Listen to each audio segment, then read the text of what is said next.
Most travelers over 60 board, sit down, and skip 12 small actions that could save them money, comfort, and sometimes their life.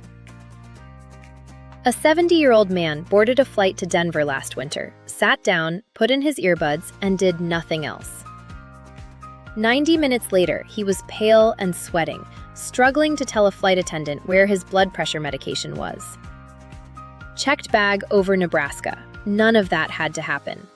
What you do in the first few minutes after finding your seat matters more than almost anything else. Here's what airline websites never spell out. None of this costs $1, and all 12 take under 15 minutes combined. After 60 years on this earth, you've earned the right to feel in control. Let's start with number 12. Thing number 12. Photograph your bin and your seat pocket. I know, you've just wrestled a bag down the aisle and sat down. Give me 10 seconds. The moment your bag is stowed, photograph it in the bin, then photograph your seat area, seat pocket included. Airlines pull carry-ons for last-minute gate checking more than they'll admit, and bags get mistagged in the rush. A time-stamped photo settles that dispute, and that seat pocket is a black hole with a zipper. A 66-year-old woman flying Seattle to Minneapolis tucked her reading glasses in and never saw them again. Replacement cost, $400. Your defense: photograph the bin, photograph the seat, check that pocket before you stand to deplane. Thing number 11. Tell the flight attendant about your medical conditions. I know you don't want to announce your business to a stranger. Cabin pressure at altitude sits at roughly 6,000 to 8,000 feet, and for someone with a heart condition, breathing issues, or recent surgery, that change is real. A 68-year-old man on a red-eye never mentioned his recent stent procedure. When chest pain hit over the Rockies, the crew lost precious minutes figuring out why. You don't need a full history, just 30 seconds. I have a heart condition. I'm in 22C. My medication is in my shirt pocket. That's the whole conversation. Your defense: before the door closes, give a flight attendant 30 seconds of context. Thing number 10. Count all 4 emergency exits. Most passengers glance at the 2 nearest exits and go back to their book. In a real evacuation, your nearest exit may be blocked. Passengers who know multiple exits fare better in an evacuation, and as we age, reaction time under stress slows, so searching becomes the danger. Count the rows to the exit ahead and behind you, then locate the 2 further ones. Pilots do this on every flight they take as passengers. Your defense: count exits both directions, every flight, before takeoff. Thing number 9. Set a hydration alarm before airplane mode. Cabin humidity runs 10 to 20% versus roughly 45% at home. That gap dehydrates you fast, thickening blood, raising clot risk, worsening joint pain. Cabin time also distorts your sense of time. An hour feels like 20 minutes. So before airplane mode, set a repeating alarm labeled "Drink water" every 45 minutes. A 72-year-old retired nurse who flies to see her grandchildren says this one habit erased her usual 2-day recovery. Your defense: set the alarm before the door closes. Carry your own bottle through security. Quick word: I've put together a free checklist covering all 12 steps plus exact phrases to use with crew linked below. Won't mention it again. Back to the list. Thing number 8. Confirm your seat accommodation is actually in place. Under the Air Carrier Access Act, airlines must provide seating accommodations for physical needs, not just disabilities, free of charge, including a movable armrest and a seat beside your companion. The problem: accommodations arranged by phone often never reach the gate agent. The moment you sit, check. Is the armrest movable? Is your companion beside you? If not, say to a flight attendant, calmly, "I arranged a seating accommodation through your accessibility desk. Can you confirm it's noted for this flight?" Your defense: check the moment you sit down. Speak up before pushback.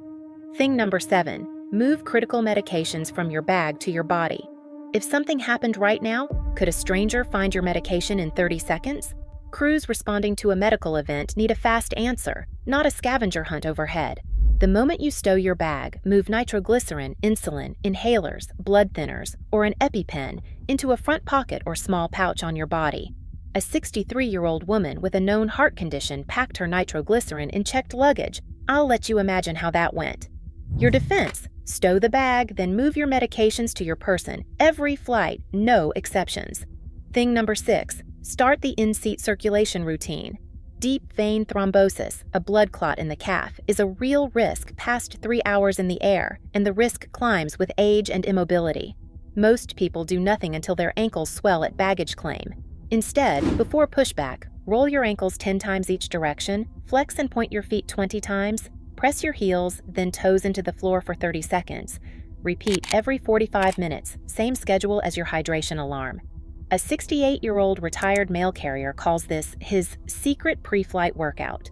Your defense: start before pushback, repeat every 45 minutes, compression socks on before boarding. Thing number 5, introduce yourself to your seatmate. This isn't small talk, it's strategy. If you have a dizzy spell mid-flight, the person 18 inches away notices before a flight attendant managing 170 passengers ever will. A simple, "Hi, I'm Robert, long flight ahead," turns a stranger into someone who'll flag help and watch your bag. People help people they've met and walk past strangers. Your defense: say hello before the plane pulls back. First name is enough. Thing number 4, screenshot your connecting flight information. Gates change constantly, sometimes to a different terminal, while you're in the air with no signal. When you land, tired and foggy, don't rely on memory or slow airport Wi-Fi. Before airplane mode, screenshot your connecting flight number, gate, and departure time. A 65-year-old retired teacher missed a Chicago connection when her gate changed and her app wouldn't load in time. She called it the most expensive 30 seconds she never took. Your defense: screenshot before airplane mode, keep it on your home screen. Thing number 3, store your ID and an emergency contact where anyone can find it. If you couldn't speak for yourself, could a stranger find who to call?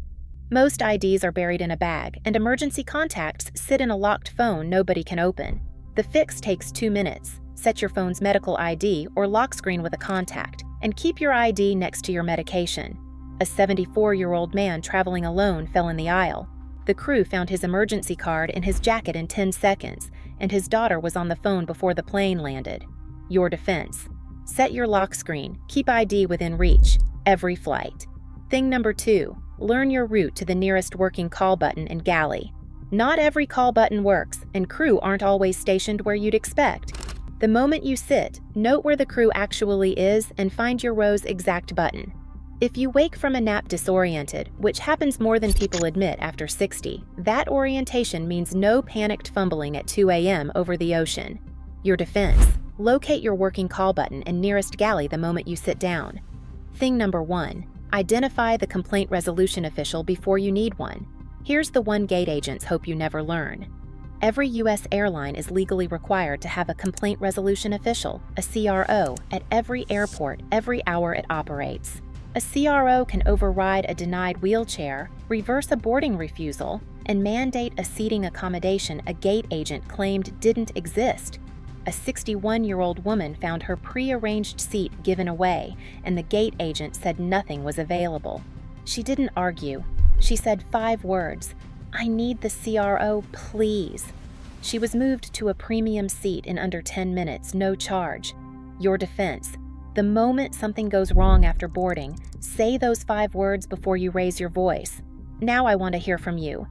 Which of these 12 did you not know before today? Drop the number in the comments. I read every one. If this helped, hit like. It takes 1 second and helps more travelers over 60 find this before they need it. Subscribe to Senior Travels for more practical travel intelligence built for us, because flying after 60 should mean flying better, not harder. Safe travels. I'll see you in the next one.